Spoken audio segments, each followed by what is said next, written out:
فرزانه برای نوروسان بالین‌های همسری می‌دوزد و برایشان آرزو می‌کند خوشبخت باشند. نه مثل او که اکنون 3 ماه باز از شوهر جداست و در منزل تنگ پدر زندگی می‌کند.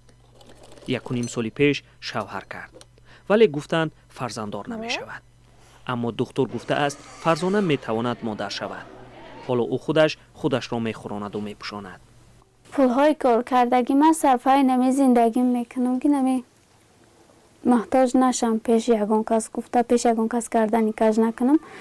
اینا معاشق گرفتم دارو کلمه گرفتم اینا سمویا میاره با اینا ما دیگه شد دختگی من گرفتم با صرفای زندگیش در همی خونه رفت.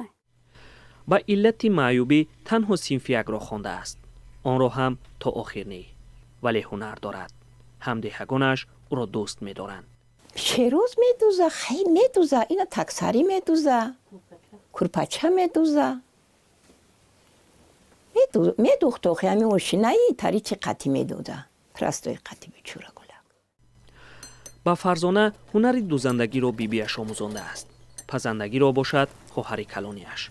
امروز این هنرها فرزانه را از دست نگری رهانده اند. بغیر از دوزندگی همچون معیوبی گروه دوم ماه 150 سومانی نفقه میگیرد. از درآمدهایش به پدر و مادرش گاهی کمک میکند. میکنه خیلی صبحونش میخره کن میخره یگان چیز خیلی با 500 برو ورنیم گلک غریبه میکنه نمیکنه نیا. میگوید که این کلبه برای او تنگی میکند. آرزویش این است که صاحب خانه خود شده محتاج کسی نباشد. آرزو دارم که در پاریس اکم نمانم. اکم به زندگی خودش باشه من به زندگی خودم.